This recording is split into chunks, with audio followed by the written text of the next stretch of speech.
اور سر اسی کے ساتھ ساتھ پھر جو دوسرا ایشو ہے وہ یہ ہے کہ آپ یہ صحیح کہہ رہے ہیں اور سب ایکسپرٹس کا یہی خیال ہے کہ نہ امریکہ جنگ چاہتا ہے، نہ سعودیہ، نہ ایران، مگر جو انسیڈنٹس ہیں involving these 3 countries at least وہ بڑھتے ہی چلے جا رہے ہیں، وہ متواتر سے ہوتے ہی چلے جا رہے ہیں. لگ ایسے رہا ہے جیسے کوئی کام نہیں کر رہا ٹو ڈیفیوز دا کرائسس.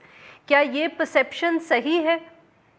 نہیں، میں سمجھتا ہوں غلط ہے، کیونکہ جب کوئی دھماکے دار قسم کی جو ہے نا کوئی واقعہ ہوتا ہے تو ظاہر ہے اس کی بازگشت جو ہے وہ دنیا بھر میں جاتی ہے اور اس پہ بہت شور شرابہ ہوتا ہے، میڈیا بھی حرکت میں آ جاتا ہے.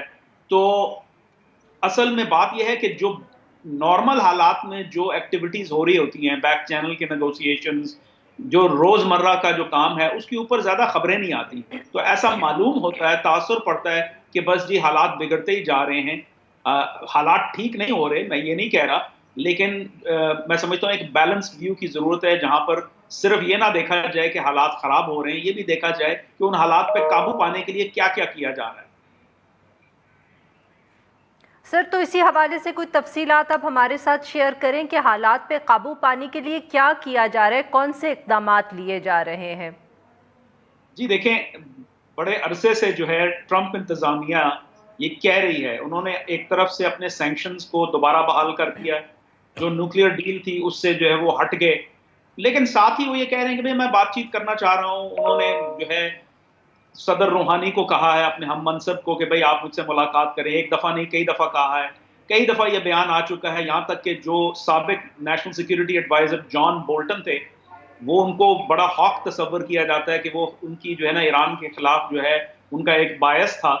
وہ بھی کہتے تھے کہ بھائی ہم ایران کی ریجیم چینج نہیں چاہتے، ہم ان کا بیہیویئر چینج کرنا چاہتے ہیں، تاکہ وہ جو جس اپنا روڈ پہ گامزن ہے اس پہ جو ہے اس سے وہ اتریں اور بات چیت کے ذریعے معاملات کو حل کریں. یہ مطلب آج کل گوگل کا زمانہ ہے، اگر آپ جو ہے اس کو گوگل کریں تو آپ کو بہت ساری ایسی بیانات ملیں گے، بہت سارے ایسے جو ہے پیشکش ملیں گی، رپورٹس ملیں گی کہ جہاں پر بات چیت کے ذریعے حالات کو ڈیفیوز کرنے کی کوشش کی جا رہی ہے. یہاں تک کہ جب وہ ڈرون گرایا تھا امریکہ کا ایران نے، تو اس کے بعد یہ فیصلہ کرنے لگے تھے صدر ٹرمپ کہ بھائی کوئی جوابی کارروائی کی جائے، لیکن وہ انہوں نے خود آ کے کہا کہ بھائی میں نے جو ہے نا اس کام سے، اس فیصلے سے گریز کیا ہے، کیونکہ اس سے زیادہ نقصان ہوگا، فائدہ نہیں ہوگا. تو مثالوں کی کمی نہیں ہے. صحیح، بہت بہت شکریہ کامران بخاری صاحب، آپ نے ہم سے بات کی. ناظرین یہاں پہ لیں گے ایک چھوٹا سا بریک، اور جب ہم بریک سے واپس آئیں گے تو ہم بات کریں گے خیبر پختونخوا کی، اور وہاں جو حکومت نے فیصلہ کیا، ایک دن پتہ چلا کہ بچوں کو اسکول میں بچیوں کو عبایا پہننا چاہیے، اور اس کے بعد جب شور مچا تو یہ فیصلہ واپس لے لیا گیا. اسٹے ود اس.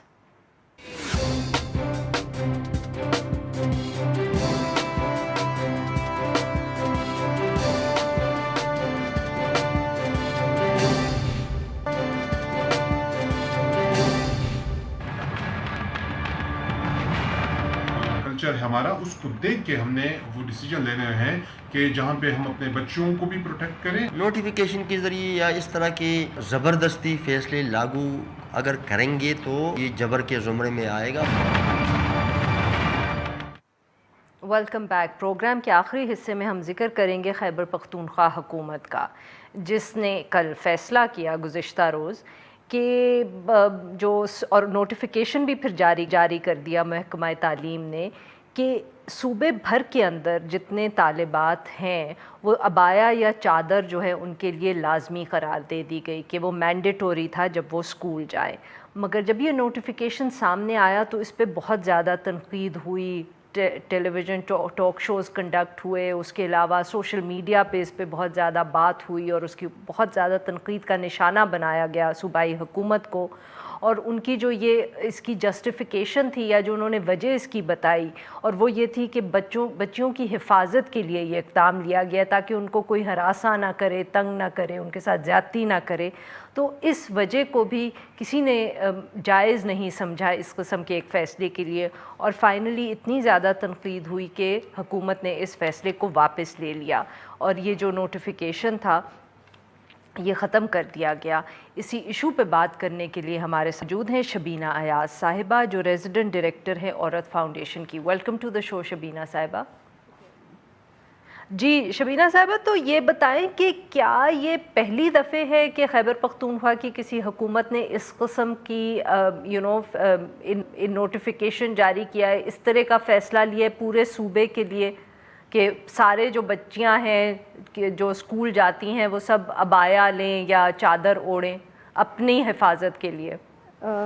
دیکھیے، یہ اس طرح کے فیصلے آپ کو اس وقت نظر آتے تھے جس وقت کہ MMA کی گورنمنٹ تھی یہاں KP میں، لیکن باقاعدہ سے اس طرح سے نوٹیفیکیشن ہونا سرکار کے ایک ادارے کی طرف سے یہ ہم نے پہلی دفعہ دیکھا ہے، اور وہ بھی ایک چھوٹی بچیوں کے لیے. لائک اسکول میں تو کلاس 1 سے بچیاں، نرسری اور پریپ اور ظاہر ہے پرائمری کی بچیاں اور پھر اسکول، تو بچیوں کے لیے اس طرح کی چیزیں جو ہیں ہم نے پہلی دفعہ دیکھی ہیں، ورنہ اس صوبے نے تو شاید عورتوں کے حوالے سے بہت ساری چیزیں دیکھی ہیں جو کہ ڈسکریمنیٹ کرتی ہیں ان کو.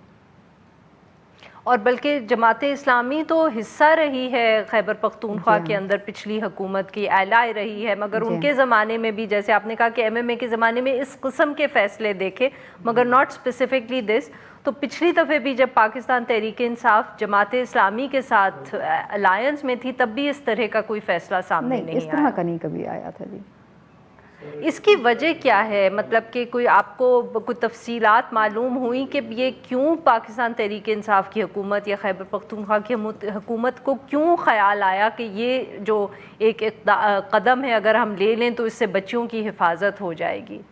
دیکھیے، یہ جو بقول ایڈوائزر صاحب کے انہوں نے خود ہی کہا کہ جو DEO ڈسٹرکٹ ایجوکیشن آفیسرز کی میٹنگ ہو رہی تھی پشاور میں، اور وہاں پہ انہوں نے کہا کہ جی اس طرح کی بچیوں کے ہیرسمنٹ کے بہت زیادہ معاملات سامنے آ رہے ہیں، تو میں نے ان کو کہا کہ آپ اپنے طور پہ ڈیسیجن کر لیں. میرا خیال ہے یہ ایک بہت غلط بات تھی کہ انہوں نے کہا کہ اپنے طور پہ ڈیسیجن کر لیں، کیونکہ اگر کوئی اس قسم کا معاملہ ایک بڑی میٹنگ میں آتا ہے اور وہ ایک ایشو کے طور پہ رپورٹ ہوتا ہے تو چاہیے کہ ایڈوائزر کا تو کام یہی ہے کہ ایڈوائز کرے کہ اب کرنا کیا ہے ایسے میں، اور خود ایک تو ان کو چھوڑ دیا. اور یہ سب سے پہلے ہری پور میں نوٹیفیکیشن DEO نے اس کو ایشو کیا، اور اس کے بعد پشاور میں یہ ہوا، اور جس پہ کل یہ پشاور میں ہونے کے بعد اس پہ ساری بات ہے.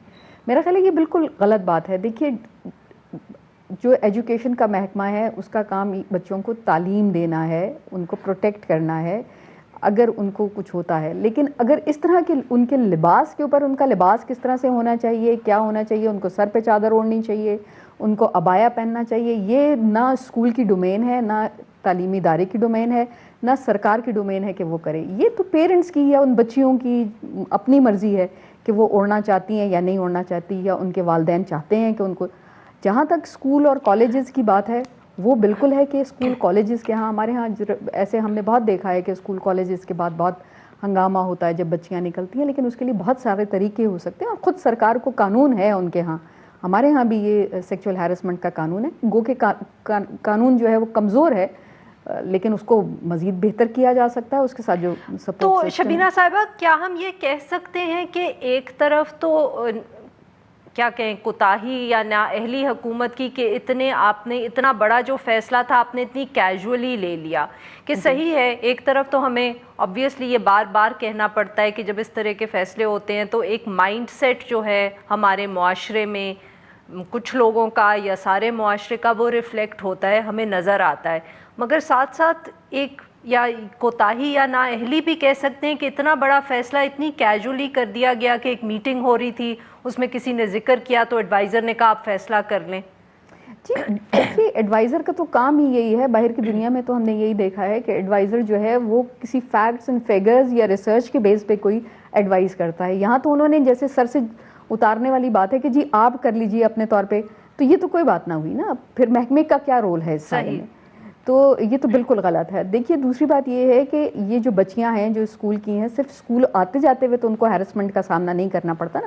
اوور آل بھی تو عورتیں نکلتی ہیں نا باہر، بچیاں نکلتی ہیں. تو اب حکومت کا تو کام یہ ہے کہ اوور آل پروٹیکشن دے، صرف اسکول جاتے آتے ہوئے نہیں، اور صرف مسلمان بچیاں ہی عبایا پہنیں. سوری شبینہ صاحبہ، میں آپ کی یہاں بات کاٹ رہی ہوں، مگر پروٹیکشن دینے کے بھی طریقے ہونے چاہیے نا. یہ تو کوئی طریقہ نہیں ہے کہ آپ کہیں کہ آپ اپنے آپ کو لپیٹ لیں ایک عبایا یا چادر میں تو شاید آپ بچ جائیں گی.